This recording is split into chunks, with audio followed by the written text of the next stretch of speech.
2020 ചരിത്രത്തിലെ ഏറ്റവും വലിയ റൺ ചേസ് കണ്ടൊരു ദിവസമായിരുന്നു ശനിയാഴ്ച. ഡൽഹി ക്യാപിറ്റൽസിനെതിരെ പഞ്ചാബ് നേടിയ ഒരു വമ്പൻ വിജയം. ഡൽഹി ഉയർത്ത 264 എന്നുള്ളൊരു വമ്പൻ ടോട്ടൽ 7 പന്ത് ബാക്കി നിൽക്കുകയാണ് പഞ്ചാബ് വിജയിക്കുന്നത്. പ്രയാൻ ഷാരിയുടെയും അതുപോലെ തന്നെ നമ്മുടെ പ്രൊഫസർ ഇമ്രാൻ്റെ അടക്കമുള്ള വലിയ ഇന്നിങ്സുകൾ നമ്മൾ കണ്ടു. ശ്രേയസ് അയ്യരുടെ ഒരു ഫിനിഷിങ് കണ്ടു.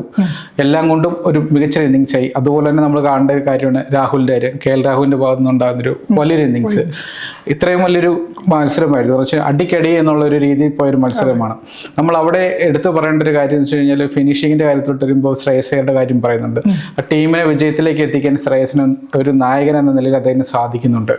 ഈ IPL 2026 IPL സീസണിൽ നമ്മൾ നോക്കിക്കഴിഞ്ഞാൽ ഒരു ശ്രേയസ് അയ്യരുടെ ഒരു IPL പോലെ നമുക്ക് തോന്നുന്നുണ്ട്. കാരണം വെച്ചാൽ അദ്ദേഹത്തിന്റെ ഒരു പക്വതയാർന്ന ഒരു ഇന്നിങ്സുകൾ, ക്യാപ്റ്റൻസിയും അടക്കം കാണുന്നുണ്ട്.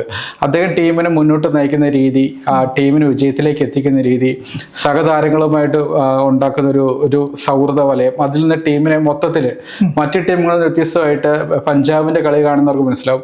അവരൊരു ടീം ഒന്നാകെയാണ് മത്സരത്തിന്റെ വിജയത്തിലേക്ക് എത്തുന്നത്. 1-2 താരങ്ങളെ മാത്രം ആശ്രയിക്കുന്നില്ല. ഒരാൾ വീണ് പ്രയാൻ ഷാ അല്ലെങ്കിൽ ആരെങ്കിലും ഒരാൾ അടിച്ച് വല്ല അഥവാ പുറത്തായാൽ ക്ലിക്ക് ആയിരിക്കും. ഇവരാരെങ്കിലും ക്ലിക്ക് ആയില്ലെങ്കിൽ പോലും ഉത്തരവാദിത്തം ഏറ്റെടുത്ത് കളിക്കാൻ വേണ്ടി ഒരു താരം മുമ്പോട്ട് വരുന്നത്. അങ്ങനെ ടീമായിട്ട് മുന്നോട്ട് പോകുന്ന ഒരു ടീമാണ് പഞ്ചാബ്. ഇത്തവണ പഞ്ചാബിനെ മുന്നിൽ നിന്ന് നയിക്കുന്ന ശ്രേയസ് അയ്യർ. മികച്ചൊരു ഇന്നിങ്സ് ആണ് ശ്രേയസിന് പോകുന്നത് എല്ലാ തവണയും ഉണ്ടാവുന്നത്. ഈ ഒരു സാഹചര്യത്തിൽ ശ്രേയസിനെ നമ്മൾ എങ്ങനെ നോക്കിക്കാണുന്നു? ഇപ്പൊ ഇന്ന് ഈ പറഞ്ഞ പോലെ തന്നെ ഇന്നലത്തെ ഒരു മത്സരം നോക്കിയാൽ 264 വിജയലക്ഷ്യം KL രാഹുലിന്റെ കരുത്തിൽ ഡൽഹി മുന്നോട്ട് വെക്കുമ്പോൾ സാധാരണ കളി കഴിഞ്ഞൂടെ ആ ഒരു വലിയ സ്കോറിലേക്ക് എനിക്ക് തോന്നുന്നു 262 സ്കോറും ചേസ് ചെയ്തത് ഇതിനു മുമ്പ് കിങ്സ് തന്നെയാണ്, പഞ്ചാബ് തന്നെയാണ്. പക്ഷേ 260 മുകളിൽ സ്കോർ ചേസ് ചെയ്യുന്ന ആരും സ്വപ്നത്തിൽ പോലും കാണുന്നില്ല. അവിടെയാണ് ശ്രേയസ് അയ്യറിന്റെ അല്ലെങ്കിൽ ആ ടീമിന്റെ ഒരു കരുത്ത് വരുന്നത്. ഈ പഞ്ചാബി പറഞ്ഞാൽ തന്നെ ഓപ്പണർമാർ പ്രിയാൻഷു പ്രൊഫസർമാരുടെ വെട്ടിക്കെട്ട് തുടക്കം കളിക്കുന്നത്. അവർ പവർ പ്ലേ തന്നെ 100 അടക്കം പറയുമ്പോൾ തന്നെ നമുക്കറിയാം എങ്ങനെയാണ് പോകുന്നത്. പക്ഷെ അവിടുത്തെ പിന്നെ പെട്ടെന്ന് 2-3 വിക്കറ്റ് വീഴാണ്. കുൽദീപും അക്ഷറും ചേർന്ന് വിക്കറ്റ് 3 വിക്കറ്റ് എടുക്കുന്നു. കളി വീണ്ടും ഡൽഹിയുടെ കയ്യിലേക്ക് പോകുന്നത് കരുതിക്കുമ്പം അവിടെയാണ് ഒരു ക്യാപ്റ്റൻ ഇന്നിങ്സുമായിട്ട് ശ്രേയസിന്റെ ഒരു ഇത് പറഞ്ഞു കഴിഞ്ഞാൽ ഇന്ത്യയുടെ T20 ടീമിൽ സ്ഥാനമില്ലാത്തൊരു താരമാണ് ശ്രേയസ് അയ്യർ. ഏകദേശം ടീമിലേക്ക് അദ്ദേഹം തിരിച്ചു വന്ന രീതി നമുക്കറിയാം. പക്ഷേ T20 ടീമിലേക്ക് അദ്ദേഹത്തിന് എത്താൻ വേണ്ടി പറ്റില്ല. പ്രതികൂല ധാരാളിത്തം തന്നെയാണ് അതിന്റെ കാരണം. എങ്കിൽ കൂടി ശ്രേയസിനെ എങ്ങനെ മാറ്റി നിർത്തുന്നുള്ള ചോദ്യം എപ്പോഴും ഉയരുന്നതാണ്. ഒരു ക്യാപ്റ്റൻ മെറ്റീരിയലാണ്. നമുക്കറിയാം നേരത്തെ സൂര്യകുമാർ യാദവിന്റെ ക്യാപ്റ്റൻസിയുടെ കീഴിലേക്ക് ശുഭ്മാൻ ഗില്ലിനെ ഇന്ത്യ പരീക്ഷിക്കുന്നുണ്ട്. ഏഷ്യ കപ്പ് തൊട്ട് നായകനായി കൊണ്ടുവന്നിട്ട് പ്ലാൻ ചെയ്തത് ഈ ലോകകപ്പിന് ശേഷം നമ്മൾ നേടിയ ഈ ലോകകപ്പിന് ശേഷം ഗില്ലിനെ ക്യാപ്റ്റനായി കൊണ്ടുവരാൻ വളർത്താനുള്ള ഒരു പ്ലാനായിരുന്നു, BCCIയുടെ പ്ലാനായിരുന്നു. അവിടെയാണ് ഈ ശ്രേയസ് അയ്യറിനെ കാണാതെ പോകുന്നത്. ശ്രേയസ് അയ്യർ ഒരു ക്യാപ്റ്റൻ മെറ്റീരിയൽ അവിടെ ഉണ്ട്. ശ്രേയസ് അയ്യറിന് ഒരു വൺ സീസൺ വണ്ടർ അല്ല. അയാൾ 2019 7 സീസണിന് ശേഷം ഡൽഹിയെ പ്ലേ ഓഫിലേക്ക് എത്തിക്കുന്നു. അതിനുശേഷം ഫൈനലിലേക്ക്, അടുത്ത സീസണിൽ ഫൈനലിലേക്ക് എത്തിക്കുന്നു. 10 വർഷത്തിന് ശേഷം KKRനെ ചാമ്പ്യന്മാരാക്കുന്നു. ഇവിടെ വന്നതിന് ശേഷം കഴിഞ്ഞ സീസണിൽ തന്നെ ഇവരെ പഞ്ചാബിനെ ഫൈനലിൽ എത്തിക്കുന്നു. ഇപ്പോഴിതാ ഒരു മത്സരം തോൽക്കാതെ 7 മത്സരങ്ങൾ പൂർത്തീകരിക്കുന്നു. വല്ലാത്തൊരു ക്യാപ്റ്റൻസിയാണ്. നമ്മൾ നോക്കുമ്പോൾ ക്യാപ്റ്റൻ റെക്കോർഡാണ്. ഞാൻ പറഞ്ഞത് ഡൽഹി എന്ന് പറഞ്ഞ ടീം നമുക്കറിയാം. ഒരു രാജ്യതലസ്ഥാനത്തെ ടീമാണെങ്കിൽ തന്നെ വലിയൊരു പേരോ പെരുമയില്ലാതെ ഒരു അധികം ആരാധകരൊന്നും ഇല്ലാതെ ഒരു ഫാൻ ബേസ് ഇല്ലാതെ കടന്നൊരു ടീമായിരുന്നു. ആ ടീമിനാണ് 2019 അദ്ദേഹം പ്ലേ ഓഫിലേക്ക് എത്തിക്കുന്നത്. ക്യാപ്റ്റനായിട്ട് വന്നതിന് ശേഷം വല്ലാത്തൊരു സീസണായിരുന്നു. അടുത്ത സീസണിൽ അദ്ദേഹം ഫൈനൽ കളിപ്പിക്കാൻ വേണ്ടി പറ്റുന്നുണ്ട്. ആ ഒരു വല്ലാത്തൊരു ക്യാപ്റ്റൻസിയിലേക്ക് വന്നിട്ട് അദ്ദേഹത്തിന് പരിക്ക് പറ്റിയപ്പോഴാണ് വീണ്ടും അവിടെ ഋഷഭ് പന്ത് ക്യാപ്റ്റനായിട്ട് വരുന്നതും ഒരു മാറ്റം ഉണ്ടാകുന്നു. പിന്നീട് KKRലേക്ക് എത്തിയപ്പം KKRനെ ഒരു 10 വർഷത്തിന്റെ ഗ്യാപ്പിന് ശേഷം ചാമ്പ്യന്മാരാക്കുവാണ്. ചാമ്പ്യൻ ടീമിന്റെ ക്യാപ്റ്റൻസിയാണ് അദ്ദേഹത്തിന് ആ ഓഷനോട് നഷ്ടപ്പെടുന്നതും. അദ്ദേഹം പഞ്ചാബിലേക്ക് എത്തുന്നു. പഞ്ചാബിലെത്തിയ ശേഷം എങ്ങനെയാണ് ഒരു താരത്തിന്റെ ഒരു വരവ്. പഞ്ചാബിന് നമ്മൾ ഈ പറഞ്ഞ പോലെ തന്നെ ഫസ്റ്റ് സീസൺ തൊട്ടേ ഒന്നുമല്ലാതിരിക്കുന്ന ഒരു ടീമായിരുന്നു പഞ്ചാബിന് അങ്ങനെ എടുത്തു പറയത്തക്ക ഒരു നേട്ടമുണ്ടാവില്ല. ആ ടീമിന് ഇങ്ങനെ മുന്നിൽ നയിക്കുക പറഞ്ഞാൽ ഇപ്പോഴും നയിക്കോ നമ്മൾ പറയുമ്പോൾ ഈ മുംബൈയോ ചെന്നൈയോ അല്ലെങ്കിൽ പോട്ടെ രാജസ്ഥാനിൽ ഇപ്പോൾ നമുക്ക് പറയുമ്പോൾ വൈഭവ് ജയ്സ്വാൾ എന്നൊരു പേര് പറയാൻ വേണ്ടി പറ്റും. ശ്രേയസ് അയ്യർ അല്ലാതെ ഒരു വലിയൊരു താരത്തിൻ്റെ പേര് നമുക്ക് അങ്ങനെ എടുത്തു പറയാൻ പറ്റുന്ന താരങ്ങൾ ഒന്നും എക്കാലത്തും ഉണ്ടാവും. യുവരാജ് സിംഗ് ഒക്കെ കളിച്ച ടീമാണ്. അങ്ങനെ താരങ്ങൾ ഉണ്ടായിരുന്നെങ്കിൽ കൂടി വലിയ താരങ്ങൾ കളിക്കുമ്പോൾ ഒന്നും ആവാതെ ഒരു ടീമാണ്. പക്ഷേ ഇപ്പോൾ ഈ പറയുമ്പോൾ ശശാങ്കും ഇമ്രാനും പ്രിയാൻഷും ഇങ്ങനെയൊക്കെ കുറച്ച് താരങ്ങളെ കൂട്ടിയിട്ട് ആ ടീമിനെ ബിൽഡ് ചെയ്തെടുത്തിട്ട് ഒരു ക്യാപ്റ്റൻ എങ്ങനെയാണ് തൻ്റെ താരങ്ങളെ ഉപയോഗിക്കേണ്ടതെന്ന് കൃത്യമായി ഉപയോഗിച്ചുകൊണ്ട് ഇന്നലെ പറയുമ്പോൾ നോക്കി 264 റൺസ് വഴങ്ങിയൊരു ടീമാണ്. ആ ടീമിന് ബാറ്റിംഗ് എടുത്തുകൊണ്ട് അദ്ദേഹം വിജയത്തിലേക്ക് എത്തിക്കുന്നു. ഇത് പറയുമ്പം ശ്രേയസ് അയ്യറിനെ മാത്രം പറഞ്ഞാൽ പറയാൻ എനിക്ക് തോന്നുന്നു അവിടെ കോച്ചിനെയും കൂടെ നമ്മൾ എന്തായാലും മെൻഷൻ ചെയ്ത് പോകണം. റിക്കി പോണ്ടിങ് അയാൾ ബാറ്റ് കളിച്ചിരുന്ന കാലത്ത് എന്തായാലും നമുക്കറിയാം ബാറ്റിംഗ് ഇതിഹാസമായിരുന്നു. ക്യാപ്റ്റൻസിൽ ഇതിഹാസം തന്നെ പറയേണ്ടി വരും. ഓസ്ട്രേലിയ ചാമ്പ്യന്മാരൊക്കെ മൈറ്റി ഓസീസിന്റെ പീക്ക് ടൈം അത് റിക്കി പോണ്ടിങ് ടൈം തന്നെയാണ്. ആ ക്യാപ്റ്റൻസിയുടെ ഇത് ഡൽഹിയിൽ പിന്നെ ശ്രേയസും ഇദ്ദേഹം ഞാൻ നേരത്തെ പറഞ്ഞ ശ്രേയസ് കളിക്കുമ്പോൾ ഡൽഹിയെ അദ്ദേഹത്തിന് പിന്നെ ഒരു മുന്നോട്ട് കൊണ്ടുപോകാൻ വേണ്ടി പറ്റിയിട്ടുണ്ട്. അതിനുശേഷം ഇവിടെ എത്തുമ്പോഴേക്ക് ഈ ക്യാപ്റ്റൻ വിക്കി ഓച്ചുമായിട്ട് പഞ്ചാബിൽ എത്തുമ്പോഴേക്ക് ആ ടീമിന് മൊത്തത്തിൽ മാറ്റമാണ്. ഈ ഒരു കോംബോ, ഈ റിക്കി പോണ്ടിങ് ശ്രേയസ് അയ്യറിന്റെ കോംബോ, അത് ശ്രേയസ് അയ്യറിന് ഒരുപാട് ഗുണം ചെയ്യുന്നുണ്ട്, പഞ്ചാബിന് ഒരുപാട് ഗുണം ചെയ്യുന്നുണ്ട്. വലിയൊരു നേട്ടത്തിലേക്ക് ആ ടീമിനെ കൊണ്ടുപോകാൻ വേണ്ടി പറ്റുന്നുണ്ട് താരത്തിന്. നമ്മൾ ഇന്നലത്തെ ഒരു മത്സരത്തിലേക്ക് നോക്കി കഴിയുമ്പോൾ ചില ഒരു റെക്കോർഡ് റണ്ണേഴ്സ് അവിടെ നടന്നിട്ടുണ്ട്. നമ്മളിപ്പോൾ അവിടെ പറയേണ്ടത് ഒരു 116 റണ്ണാണ് പഞ്ചാബ് പവർ പ്ലേയിൽ അടിച്ചു കൂട്ടുന്നത്. ഒന്ന് രണ്ട് കാര്യങ്ങളോട് നമ്മളിവിടെ പറയേണ്ടതുണ്ട്. ഈ സിമ്രാൻ സിംഗിന്റെ കാര്യം നമുക്ക് പറയാം.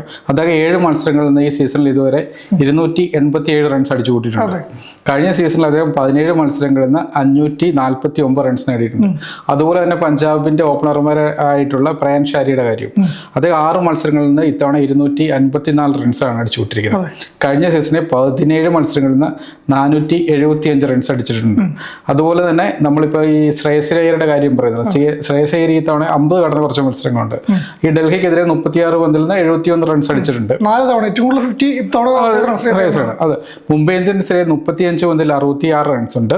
ഡൽഹി ക്യാപിറ്റൽസിനെതിരെ 36 പന്തിൽ 71 റൺസ്. ഓക്കെ. പിന്നെ സൺറൈസേഴ്സ് ഹൈദരാബാദിനെതിരെ 33 പന്തിൽ 69 റൺസ് നേടിയിട്ടുണ്ട്. ചെന്നൈ സൂപ്പർ കിങ്സിനെതിരെ 29 പന്തിൽ 50 റൺസ് നേടിയിട്ടുണ്ട്. ഇപ്പൊ ലിജിൻ മുമ്പേ പറഞ്ഞ കാര്യമുണ്ട്, കൊൽക്കത്തേനെ അദ്ദേഹം ഫൈനലിൽ എത്തിച്ചു, കിരീടത്തിലേക്ക് എത്തിച്ചു. പക്ഷെ അന്ന് കിരീടം നേടുമ്പോഴും ശ്രേയസ് അയ്യറിന്റെ കാര്യം വലിയൊരു ഹിസ്റ്ററിയിൽ ഇടാതെ പോയിട്ടുണ്ട്. അന്ന് നേട്ടം ഉണ്ടാക്കിയത് എനിക്ക് തോന്നുന്നു അന്നത്തെ അവരുടെ പരിശീലകനായിട്ടുള്ള ഗംഭീറാന്ന് തോന്നുന്നു. ഗംഭീർ അതുവഴി ഇന്ത്യൻ ടീമിന്റെ പരിശീലന റോളിലോട്ട് മാറിപ്പോയി. ശ്രേയസ് അയ്യർ അവിടെയും തഴയപ്പെടുന്ന സാഹചര്യമുണ്ട്. അതുപോലെ തന്നെ ലിജിൻ കുറച്ച് മുമ്പ് പറഞ്ഞൊരു കാര്യമാണ്, 2020 ലോക കഴിഞ്ഞ സീസണിൽ ഇന്ത്യൻ ടീമിൽ ഇടം നേടാൻ പറ്റാത്തൊരു താരമാണ് നമ്മുടെ ശ്രേയസ്. ഈ ശ്രേയസിന്റെ ഇപ്പൊ അവിടെ ക്യാപ്റ്റൻ മെറ്റീരിയൽ ആണെന്ന് പറയുന്നുണ്ട് നമ്മൾ. അത് ക്യാപ്റ്റൻ മെറ്റീരിയൽ തന്നെയാണ്. ആ ഒരു കാരണം കൊണ്ട് ആ ശ്രേയസിനെ ആ ടീമിൽ അടുപ്പിക്കാത്ത ഒരു കാരണം നമുക്ക് ചൂണ്ടിക്കാട്ടാം. പക്ഷെ എപ്പോഴും ഈ സെലക്ടർമാരുടെ ഒരു ലിസ്റ്റിൽ ശ്രേയസ് എപ്പോഴും പുറത്താണ്. അത് എന്തുകൊണ്ടാണെന്ന് ചോദിച്ചു കഴിഞ്ഞാൽ അത് അവർക്ക് മാത്രം പറയാൻ പറ്റുന്ന ഒരു ഉത്തരവാണ്. കാരണം വെച്ചാൽ കളി കാണുന്നവർക്ക് ആർക്കും അങ്ങനെ തോന്നാറ്. ശ്രേയസിന്റെ നേരത്തെ ഈ പറഞ്ഞ പോലെ ചർച്ചകളുണ്ടായ സമയത്ത് അവർ ഒരിക്കൽ പറഞ്ഞിരുന്നു നമുക്ക് 15 താരങ്ങളിൽ ഉൾപ്പെടുത്താൻ വേണ്ടി പറ്റുമെന്ന്. എനിക്കൊന്ന് ഇംഗ്ലണ്ട് പരമ്പരയിലെല്ലാം പറയുമ്പോഴാണെന്ന് എനിക്ക് തോന്നുന്നത്. അവർ സെലക്ടർമാർ കൃത്യമായി പറയുന്നുണ്ട്, പിന്നെ ശ്രേയസ് അയ്യർ അദ്ദേഹത്തിന് ദൗർഭാഗ്യകരം മാത്രമാണ് അദ്ദേഹത്തിന് കാരണം. കാരണം അതിനേക്കാൾ ഇപ്പം ഫോമിലുള്ള താരങ്ങളുണ്ട്, അതുകൊണ്ട് മാത്രം പുറത്തിരിക്കേണ്ടിരുന്നു. ഒരിക്കലും അദ്ദേഹത്തെ പുറത്തിരുത്താൻ വേറെ ന്യായീകരണങ്ങളൊന്നുമില്ല. അത് ഏത് ഫോർമാറ്റിലായിക്കോട്ടെ. ഇപ്പോൾ എനിക്കൊന്ന് ഏകദിനത്തിലായാലും ടെസ്റ്റിലും പിന്നെ T20-യിലായാലും ഏത് ഫോർമാറ്റിലും നമ്മൾക്കിപ്പോൾ 3 ഫോർമാറ്റിൽ ഒരു ക്യാപ്റ്റനെ വേണ്ടതെങ്കിൽ അത് ഗില്ലിന് മുമ്പേ എന്നേ ശ്രേയസ് അയ്യറിനെ ആക്കാമായിരുന്നു. ഈ പറഞ്ഞ പോലെ എന്തുകൊണ്ടോ അതിനുള്ളൊരു പിന്നെ നമ്മൾ എല്ലാം തികഞ്ഞ് സഞ്ജുവിൻ്റെ ഒക്കെ അവസ്ഥ പറയുന്നതിനാണ്. എന്ത് ഫോമിലൂടെ കടന്നു പോകുമ്പോഴും എത്ര നല്ല മികച്ച ഫോമിലാണെങ്കിലും ചില എന്തൊക്കെയോ പിടിച്ച് പുറമേക്കാണ് ചില കാരണങ്ങളാണ്. അത് പറഞ്ഞിട്ട് കാര്യമാണെന്ന് എനിക്ക് തോന്നുന്നു. നമ്മളിപ്പോൾ ഈ ശ്രേയസിന്റെ കാര്യം പറയുമ്പോൾ തന്നെ ഇപ്പൊ നമ്മൾ ഇന്ത്യൻ ടീമിൽ ഒരു ചേസിംഗ് മാസ്റ്റർ ആയിട്ട് നമ്മളിപ്പോഴും പറയുന്നത് വിരാട് കോഹ്ലിനെ തന്നെ. സത്യം പറയും ഇപ്പൊ നിലവിലത്തെ ഒരു പ്രസന്റ് സിറ്റുവേഷനിൽ നമ്മൾ IPL-ലാണെങ്കിൽ നമ്മൾ പറയേണ്ട ഒരു കാര്യം വെച്ച് കഴിഞ്ഞാൽ, കുട്ടി ക്രിക്കറ്റിൽ പറയേണ്ട കാര്യം വെച്ച് കഴിഞ്ഞാൽ ശ്രേയസ് അയ്യർ തന്നെയാണ്. ഇർഫാൻ പത്താൻ കഴിഞ്ഞ ദിവസം പറഞ്ഞിട്ടുണ്ട്, ഇന്ത്യൻ ടീമിലെ നിലവിലെ ചേസിംഗ് മാസ്റ്റർ എന്ന് വെച്ച് കഴിഞ്ഞാൽ ശ്രേയസ് ആണ്. അതുപോലെ ആകാശ് ചോപ്രയും സമാനമായ അഭിപ്രായം പങ്കുവച്ചിട്ടുണ്ട്. എന്നിട്ടും എന്തുകൊണ്ടാണ് ശ്രേയസിനെ ഇന്ത്യൻ ടീമിൽ നിന്ന് മാറ്റി നിർത്തുന്നത് എന്നൊരു ചോദ്യമുണ്ട്. ചിലപ്പോൾ ഇനി ഭാവിയിൽ ഇനി സൂര്യകുമാറിന്റെ നായകസ്ഥാനം തെറിക്കും എന്നുള്ളൊരു റിപ്പോർട്ടുകൾ വരുന്നുണ്ട്. സൂര്യകുമാർ മാറിക്കഴിയുമ്പോൾ അത് മുംബൈക്ക് വേണ്ടി അദ്ദേഹത്തിന് കാര്യം വേണ്ടി ഇന്നിങ്സ് പുറത്തെടുക്കാൻ സാധിക്കുന്നില്ല. അങ്ങനെ വരുമ്പോഴത്തേക്കും അദ്ദേഹം സൂര്യകുമാർ മാറുകയും പകരം ശ്രേയസ് ഇന്ത്യൻ ടീമിന്റെ ക്യാപ്റ്റനാകുകയും ചെയ്യാനുള്ള സാഹചര്യം നിലവിലുണ്ട്.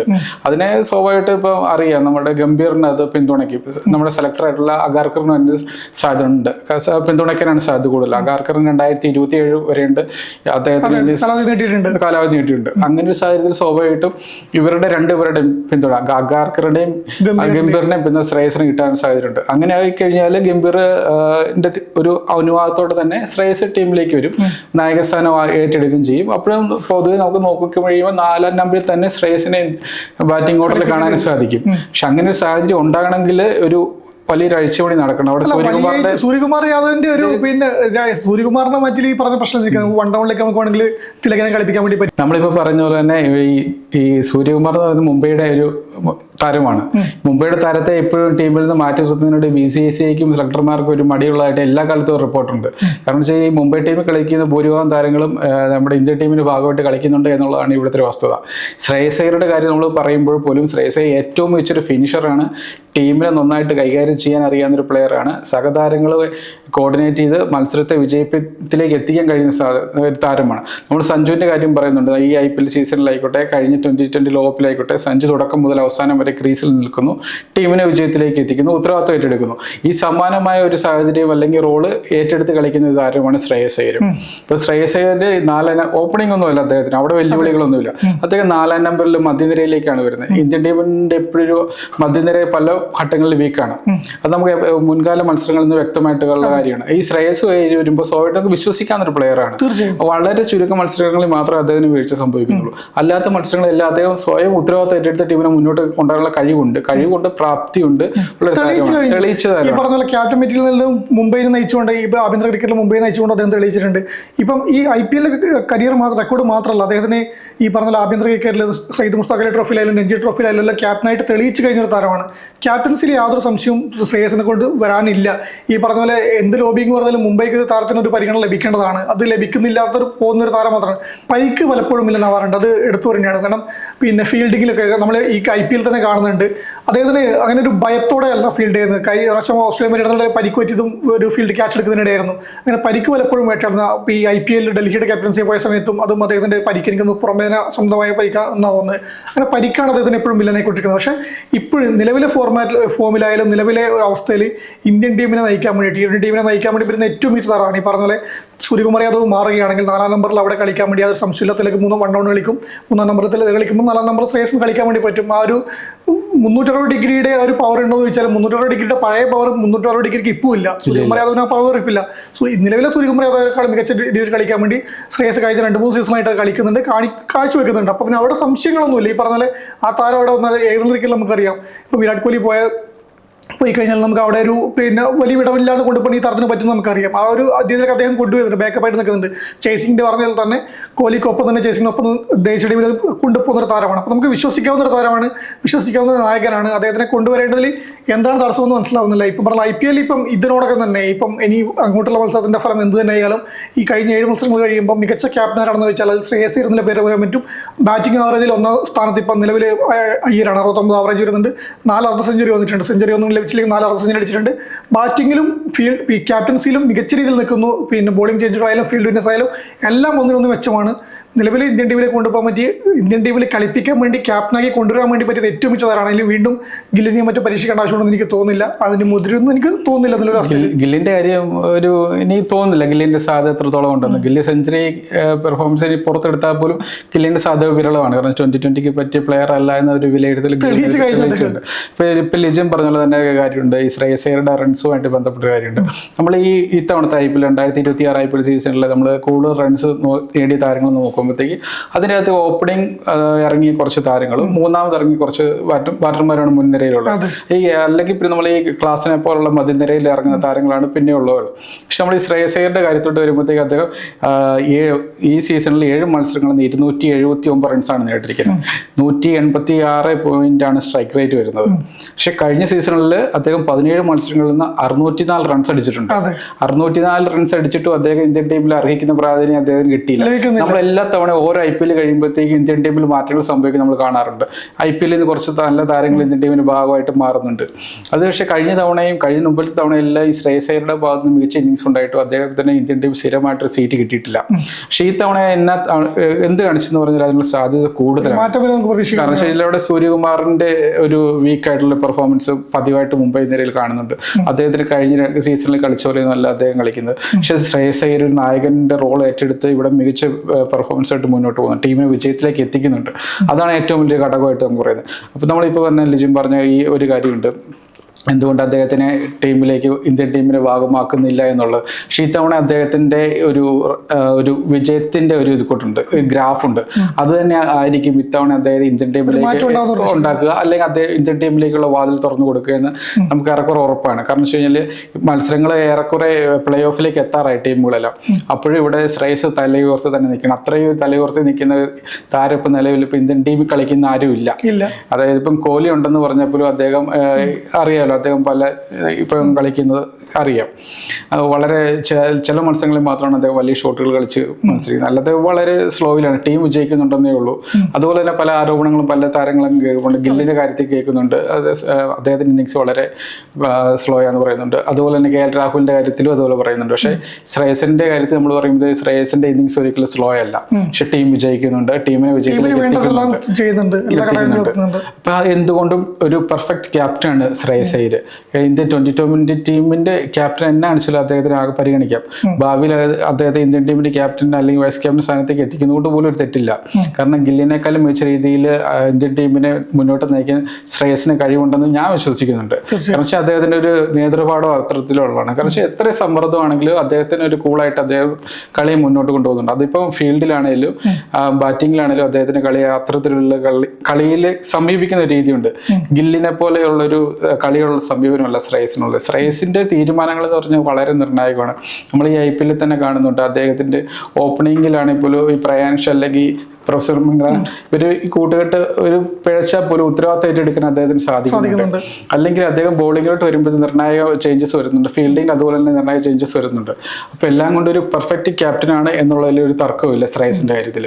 തീർച്ചയായും നമുക്ക് ഈ പറഞ്ഞ പോലെ തന്നെയാണ് ശ്രേയസിന് മറ്റൊരു നെഗറ്റീവ് മുന്നോട്ട് വലിക്കാനുള്ള ഒരു കാരണം നമുക്ക് കാണുന്നില്ല. എന്തുവന്നാലും ഈ സീസൺ കഴിയുമ്പോഴേക്കെങ്കിലും അല്ലെങ്കിൽ നമുക്കൊരു മാറ്റം ഇന്ത്യൻ T20 ടീമിൽ ഒരു മാറ്റത്തിനും ഒരു നായകൻ്റെ മാറ്റത്തിനുള്ള ചാൻസും കാണുന്നുണ്ട്. അങ്ങനെ വരികയാണെങ്കിൽ ശ്രേയസ് അയ്യർ തന്നെ നമ്മളെ നയിക്കുന്നതിന് നമുക്ക് പ്രതീക്ഷിക്കാനുള്ള എല്ലാ ഘടകങ്ങളും ഇപ്പം ഒത്തുവന്നിട്ടുണ്ട്.